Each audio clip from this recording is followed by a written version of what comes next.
You're charged with a first-degree felony offense of murder from June 24th of 2024, and the state's elected to proceed on that count only.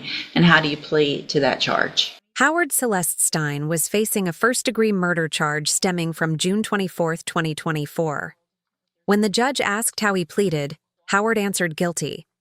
He confirmed that his plea was voluntary and that he had committed the offense he was charged with. The court accepted the plea, found sufficient evidence for the conviction, and sentenced him to 50 years in the Texas Department of Corrections under the agreement. 25 DCCR 0153.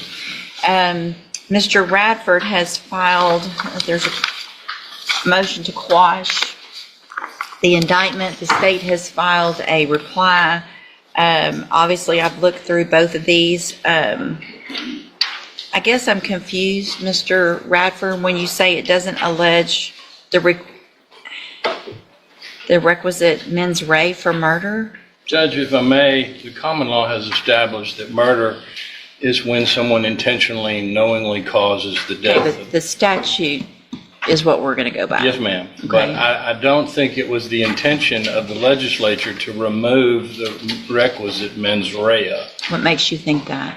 Because the common law going back 1,000 years has required murder to be intentionally and knowingly. But they've added section B4, which it's a little confusing because the caption states it's 1902C, but the way it reads is the way B4 reads under 1902, which requires only knowingly, not intentional, knowingly manufactures or delivers a controlled substance included in penalty group 1B, blah, blah, blah. That's fentanyl. That's what the allegation is. And so it actually has the mens rea of knowingly deliver. It reads straight from the statute. So I'm going to deny that motion to quash. Can I Sure. just make a brief argument? Yeah. Under this indictment, under the way that it's pled, if a doctor gives a patient fentanyl and that patient dies, then that doctor can be charged with murder even though he did not intentionally or knowingly.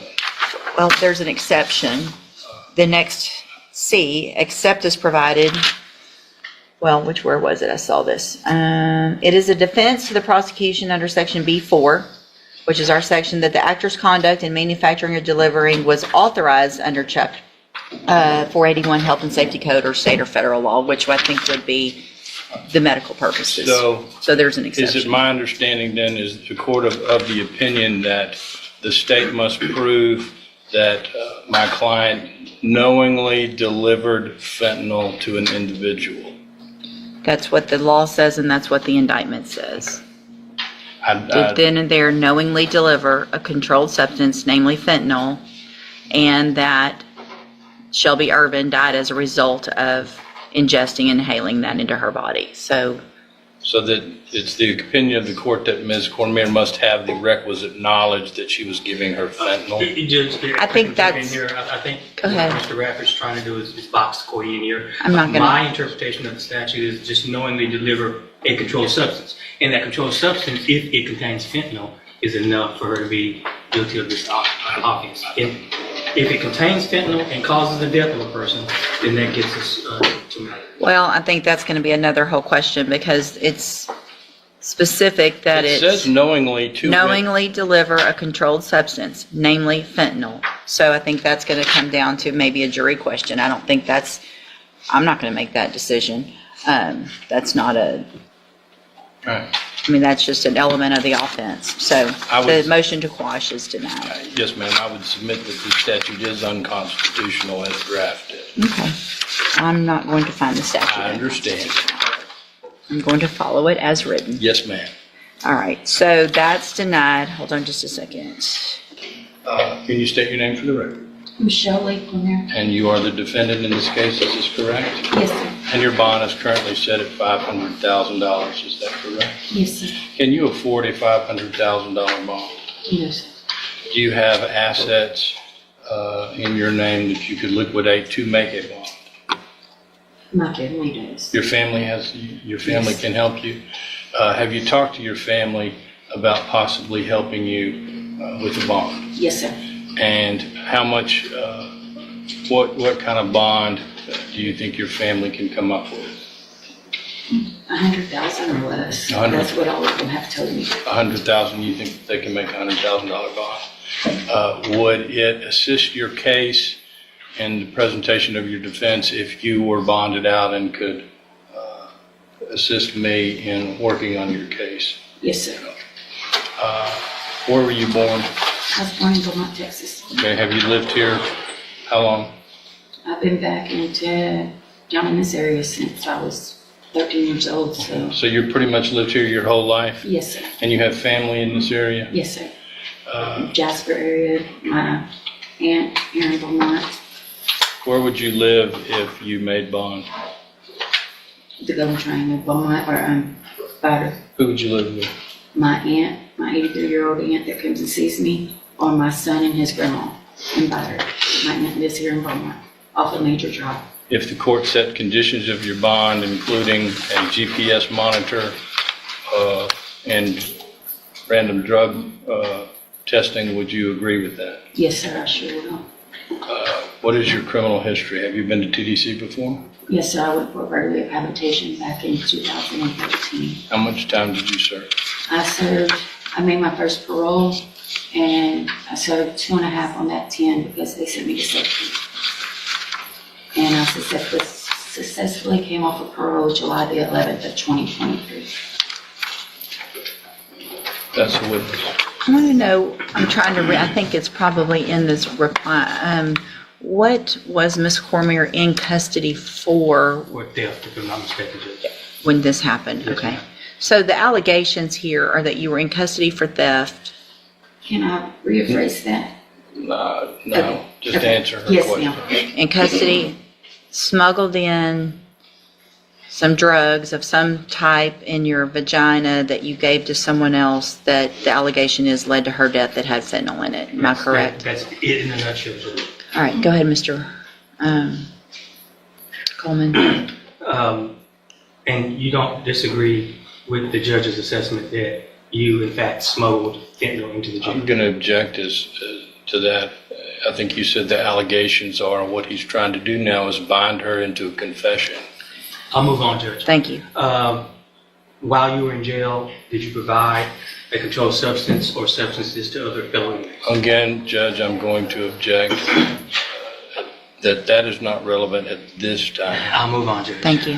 Where did you get those drugs? I'm going to object at this time, Your Honor, to that. I think any of those are going to go to her Fifth Amendment right against self-incrimination, Yes, Mr. One last Coleman. question.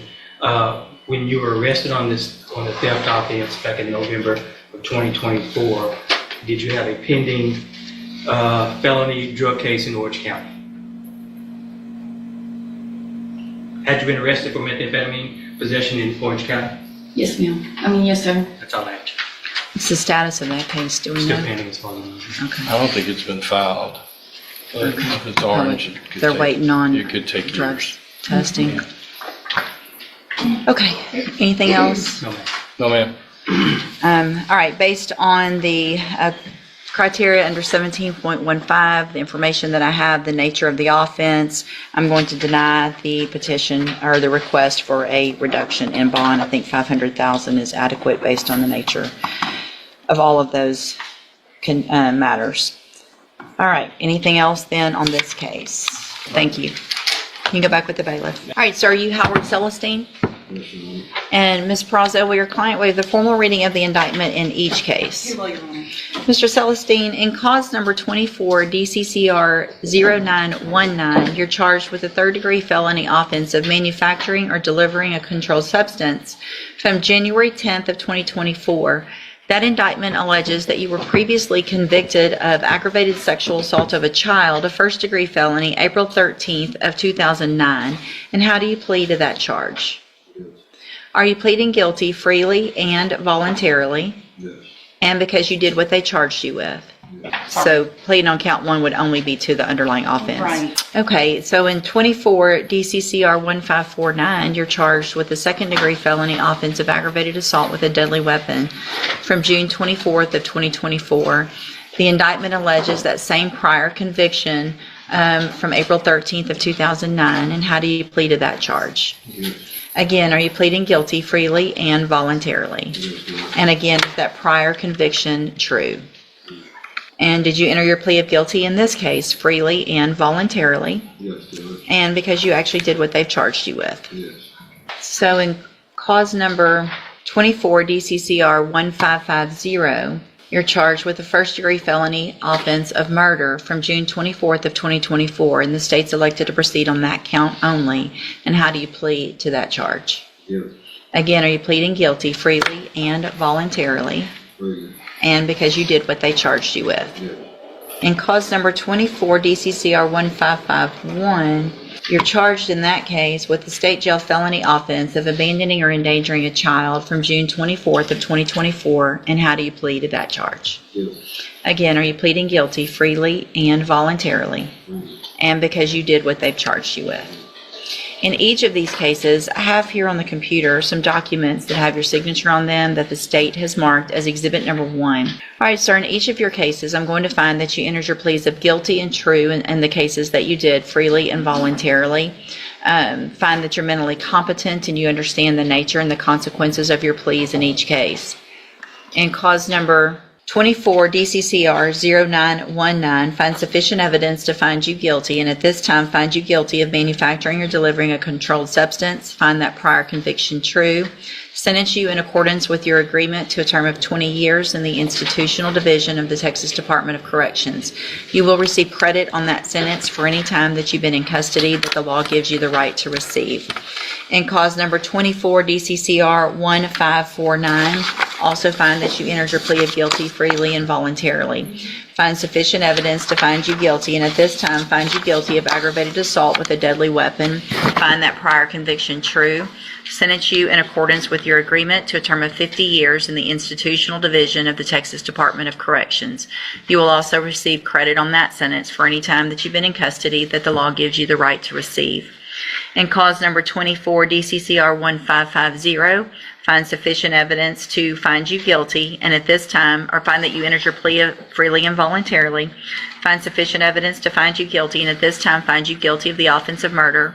Sentence you in accordance with your agreement to a term of 50 years in the institutional division of the Texas Department of Corrections.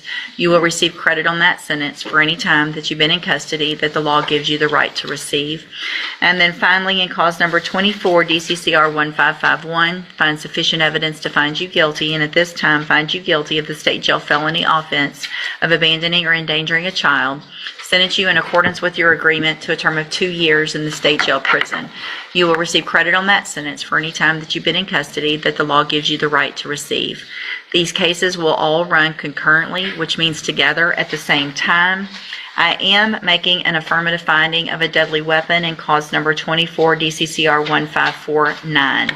I'm handing you in all of your cases the trial court certifications that shows that these were agreements that I followed, and so you've waived your right to appeal.